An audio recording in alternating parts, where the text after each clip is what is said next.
Jai Shri Ram. So we are now looking at the Swargarohanika Parva, which is the last one. As Yudhishthira was taken to heaven, the moment he arrived, he saw Duryodhana. Duryodhana was seated on a throne, and he was dazzling, and he was enjoying all the attention of the Devas there, and he was radiating happiness and joy, and he was effulgent, almost like a mini sun, with all the signs of heroic glory.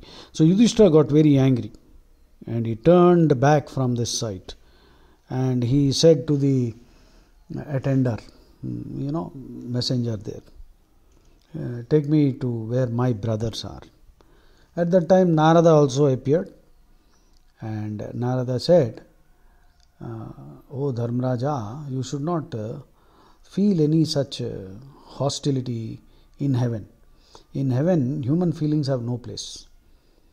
So you should not feel any hostility toward Duryodhana. He is being adored by the Devas because of his virtues.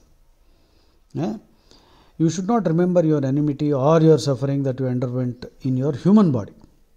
All warriors who fought in the war and died have achieved higher regions. So Yudhishthira said, where is Karna?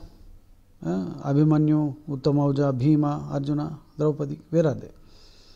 So one of the Devas was entrusted the task of taking Yudhishthira to that place.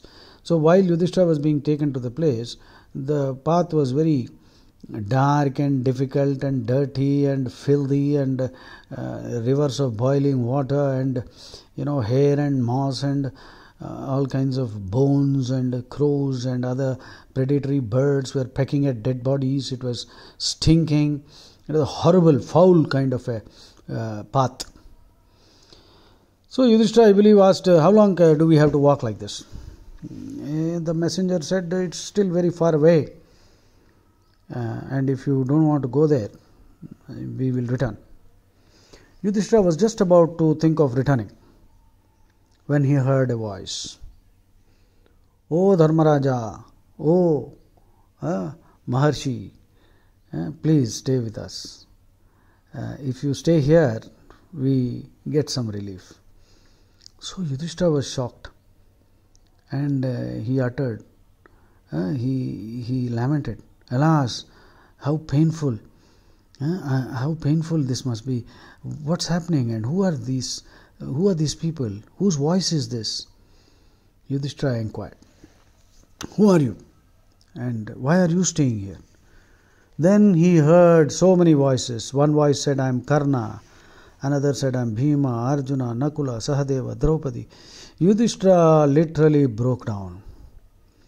He said, what kind of a perverse destiny is this? Why are my brothers and wife in this condition? Am I asleep or awake? Is this a dream? Why should my brothers and wife be treated like this? So Yudhishthira was unable to understand. He was grief-stricken. And then he said, no, I don't want to stay here. Let me go from here. The celestial messenger said, no, let's go from here. You are not able to tolerate this. He said, no. Dharmaraja said, no, I will not go. Because my presence seems to be giving them some relief. I now will not go at all. I will stay here. I don't mind all this, because my presence is giving them relief. At that point of time, Dharma Devata appeared. And there was a total change in the scene, and a cool breeze began to blow, and Dharma Devata told Yudhishthira, he who enjoys the fruits of good deeds must afterwards suffer hell, and on the other hand, he who endures hell first must afterwards enjoy the celestial regions. He whose sinful deeds are many enjoys the celestial region first. So that is what Duryodhana also earned some punyam. So, but that quantity of punyam is very less. Therefore, he is enjoying heaven first. Later, he will be consigned to eternal, or if not eternal, hell, which is an Abrahamic concept. He will be punished. And you by pretense have deceived Dronacharya. You told a lie. Therefore, you had to be shown hell. And all the others, Bhima, Arjuna, Draupadi, also had to be shown hell. This is for being hand in glove with you in this act of deception, which led to the death of Dronacharya. Now all of them have been purged of their sins. All the papams have been purged. So this is actually an illusion. Bhima, Arjuna and Draupadi were also just given a glimpse of hell for having partaken, having been hand in glove in this deception. So Dharma Devata said, I am very glad that you have lived up to my expectations. I have tested you 3 times. In the Dvaitavana, as the Yaksha Prashnas, 124 questions I asked you, and you managed to revive your brothers who died. You remember that Yaksha Prashna situation. Then, second, as a dog, I tested you. You showed your compassion to an animal also. You refused to go to heaven unless the dog is taken with you. That was the second test I gave you, and this is the third one. In this third test, you have expressed your wish to stay in hell for the sake of your brothers. So you showed utmost compassion for others, and therefore you deserve this honor. Now you must take a bath in the celestial Ganga, Akasha Ganga, so that you can get rid of all human feelings. So Yudhishthira was the only person who entered heaven with the human body, and after taking the bath in the Akasha Ganga, he got rid of the human body. Thereafter he was taken to many other places, many other worlds where Karna, Draupadi, Dhritarashtra, Bhima, Arjuna, Sahadeva, Abhimanyu, Drona, Bhishma, Gandhari, Virata, Drupada, all of them, they were all devatas who have descended. This is a divine plan, Krishna's divine plan. So it was a divine Rama. All of them went back to their original places from where they came. Karna was with the Surya, Abhimanyu with Soma, Draupadi was an Amsha Avatara of Lakshmi Devi, Pradyumna entered Sanata Kumara, Dronacharya went to the world of Brahaspati, and several Rakshasas also. In fact, all the sons of Dhritarashtra were Rakshasas reborn. So they merged with the Rakshasas. So this is how Vaishampayana narrated in great detail about how these heroes played a part in this war and again reached their original places. So Vedavyasa at the end of this the last chapter reiterates that the message of the entire Mahabharata is that you must never give up dharma for whatever be the reason, never. That is Bharata Savitri is the moral of Mahabharata, which I have discussed in other videos. You can check Bharata Savitri. So this is how the Swargarohanika Parva ends.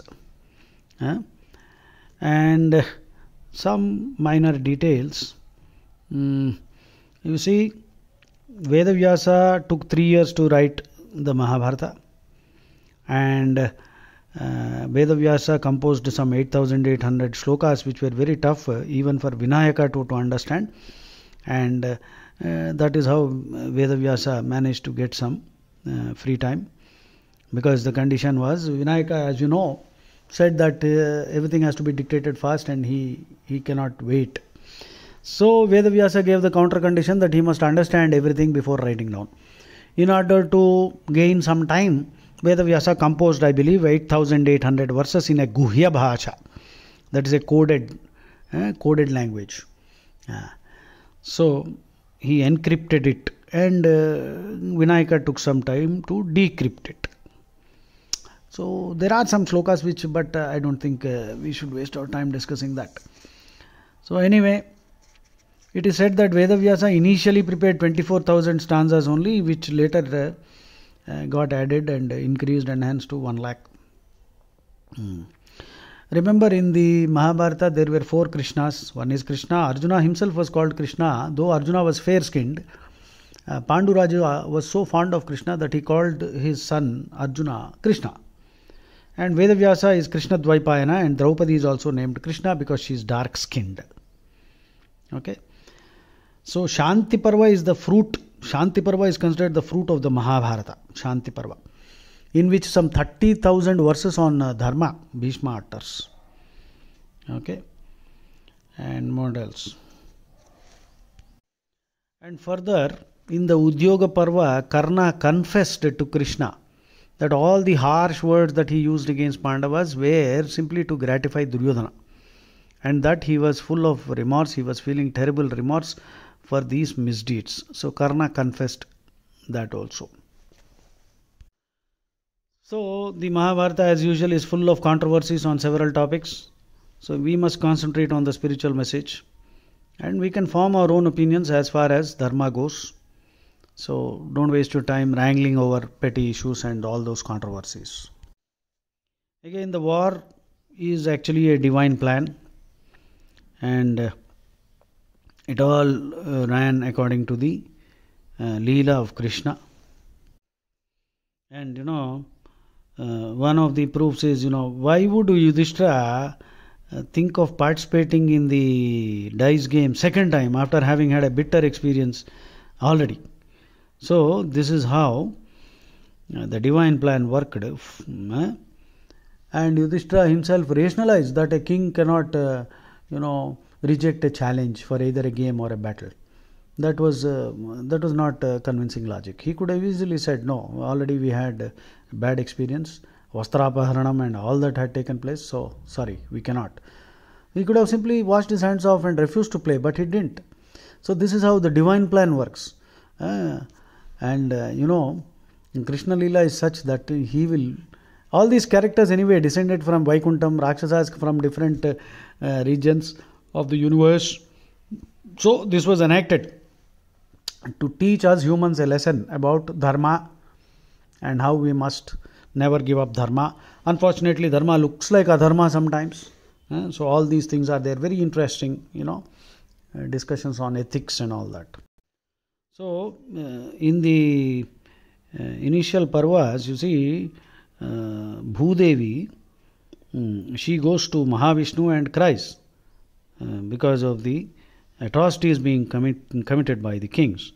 Then, in the court of Indra also she complains. So, Mahavishnu in the court of Indra assures her that Duryodhana will be born to Dhritarashtra and he will accomplish your work of exterminating all these scoundrels, and your objective will be achieved. So Duryodhana was a part incarnation of Kali Amsha, to bring about universal slaughter. And during the war, Narakasura entered the body of Karna, and many Asuras also entered the bodies of Bhishma and Drona. So a lot of Asuric slaughter took place. Some more important points include the mention that all the Pancha Pandavas were actually Indra in 5 bodies. Indra's Atma entered 5 bodies. And Arjuna's chariot is Agni personified. Agni Deva assumed the form of 4 horses. So Arjuna's chariot is Agni Deva himself personified. This chariot was previously used by Brahma, Shiva, Indra and Varuna. The war was witnessed by all the Devas, Danavas, Kinnaras, Rishis, Brahma, Shiva, Indra, all of them. And according to Yudhishthira, 76 crore 20,000 warriors died, and 24,165 other people, perhaps civilians. 76 crores 20,000. That is the number given. Bhishma was on the Astrashayana or Ampasaya for 58 days. And in the Ashrama Vasika Parva, if you remember, Vedavyasa came, Gandhari informed him that they are all miserable because of the death of their sons. So thereupon Vedavyasa promised that all the warriors will be brought back to life and they can meet them. And accordingly, all the warriors came out from the river with the same dress they wore when they went to the battlefield. All of them were pleased to talk with their sons and husbands and sons and daughters, and at the end the wives who wanted to follow their husbands joined them and entered the river holding their hands with their husbands, and all of them disappeared. This is the greatest miracle in the event. So all this was a drama.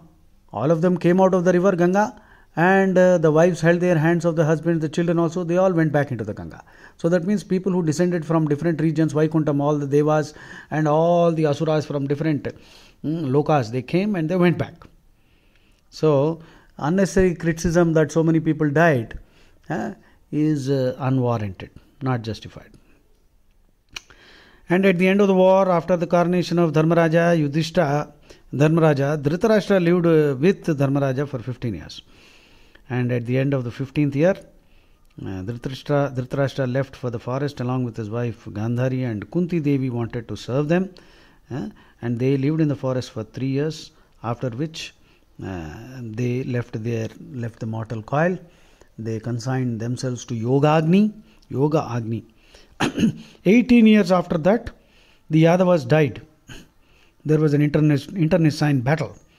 The Yadavas slaughtered themselves, and Sri Krishna left his avataram, and thereupon, after Krishna's departure, the Pandavas also left the world and reached the highest abode. So Yudhishthira ruled the kingdom for 36 years after the war. Jai Shri Ram.